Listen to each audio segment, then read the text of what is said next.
Hello viewers, আসসালামু আলাইকুম। আজ আমি আপনাদের শালগম দিয়ে দারুণ মজার ইলিশ রান্না করে দেখাবো। এজন্য আমি আজ ৪ টি একেবারে কচি, কচি ক্ষেত থেকে তুলে এনেছি। এরকম শালগম নিয়েছি। এটাকে এখন আমি খোসা একটু ছিলে নিয়ে কাটবো।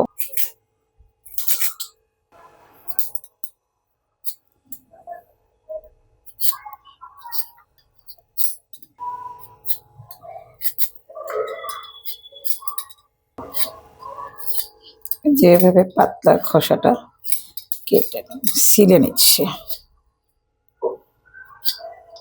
খুবই কচি।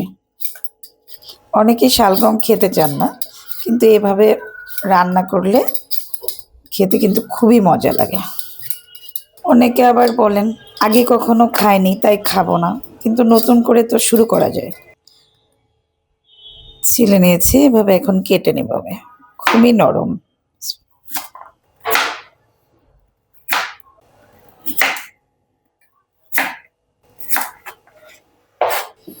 কেটে নিয়েছি, এবার আমি ধুয়ে নিচ্ছি।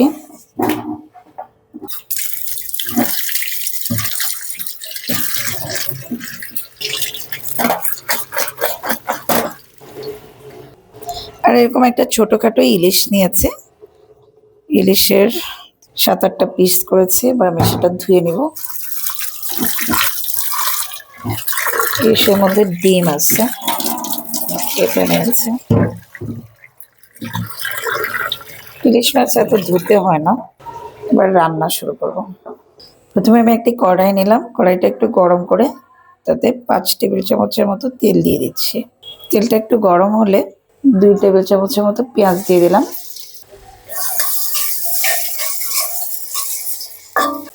২ মিনিটের মতো পেঁয়াজটা একটু ভেজে নিলাম। এবার মশলা দিব।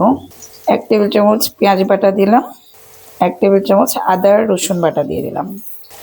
১ টেবিল চামচ মরিচের গুঁড়া দিলাম। ১ চা চামচ হলুদ গুঁড়া দিয়ে দিলাম। ১ চা চামচ ধনে গুঁড়া দিলাম। আধা চা চামচ জিরা গুঁড়া দিলাম।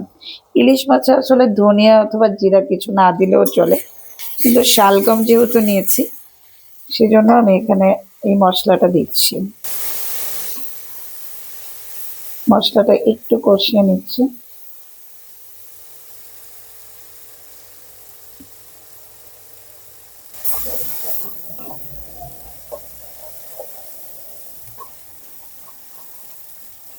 দেড় ২ মিনিট মশলাটা কষিয়ে নিলাম।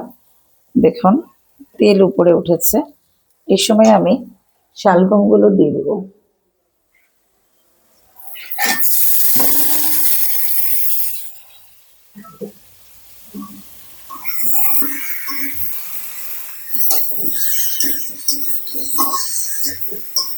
এখন আমি ১ টেবিল চামচের চেয়ে একটু কম লবণ দিয়ে দিচ্ছি।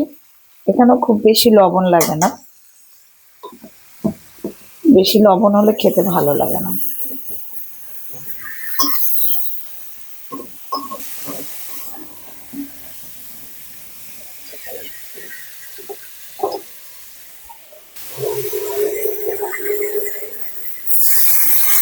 অল্প একটু পানি দিলাম, মশলা যেন পুড়ে না যায়।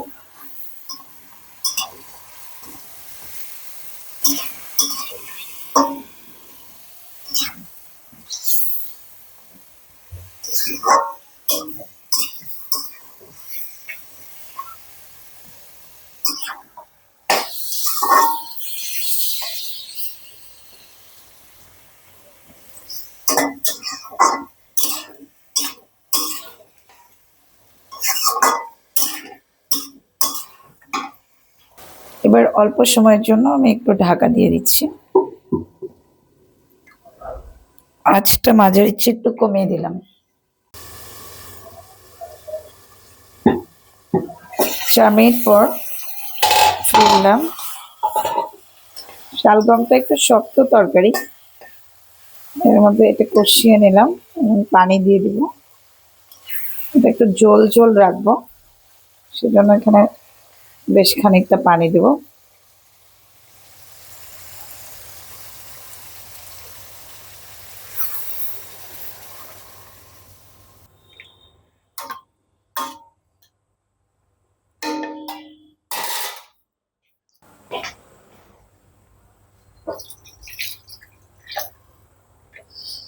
চুলার আঁচটা বাড়িয়ে দিলাম, এবার ঢাকা দিয়ে দিচ্ছি।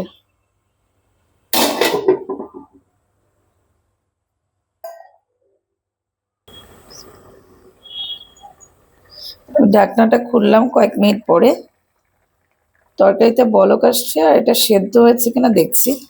শালগমটা অনেক শক্ত তরকারি, এটা যদিও খুব কচি, তারপরেও এটা সেদ্ধ প্রায় হয়েছে। এরকম অবস্থায় সেদ্ধ হয়ে গেছে মোটামুটি, এরকম অবস্থায় আমি ইলিশগুলো দিয়ে দেবো।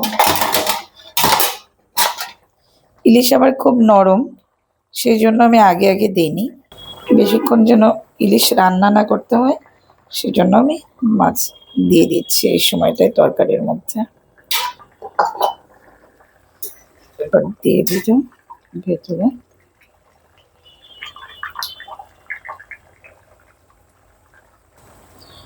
দেখুন সেদ্ধ হয়ে গেছে, খুবই কচি। এবার আরেকবার ঢাকা দিয়ে দিচ্ছি।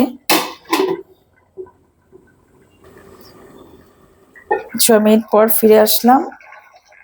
দেখুন আমার রান্না মোটামুটি কমপ্লিট, কালারটাও খুব সুন্দর হয়েছে, সব কিছু খুব সুন্দর সেদ্ধ হয়েছে, ইলিশের সুন্দর গন্ধ বেরোচ্ছে। এটা যে কোনো মাছ দিয়ে খেতেই খুব মজা লাগে, চিংড়ি, ইলিশ, রুই, মৃগেল অথবা যে কোনো কিছু দিয়ে খেতে অনেক মজা লাগে। এভাবে রান্না করে দেখুন, খেতে অনেক মজা লাগবে। এখন চুলাটা অফ করে দিচ্ছি, এখন নামিয়ে ফেলবো। তরকারিটি আমি ঢেলে ফেলছি। এটা সাদা ভাতের সাথে খেতে কিন্তু দারুণ লাগে এই শীতের দিনে। আশা করি আপনাদের রেসিপিটি সহজ এবং ভালো লেগেছে।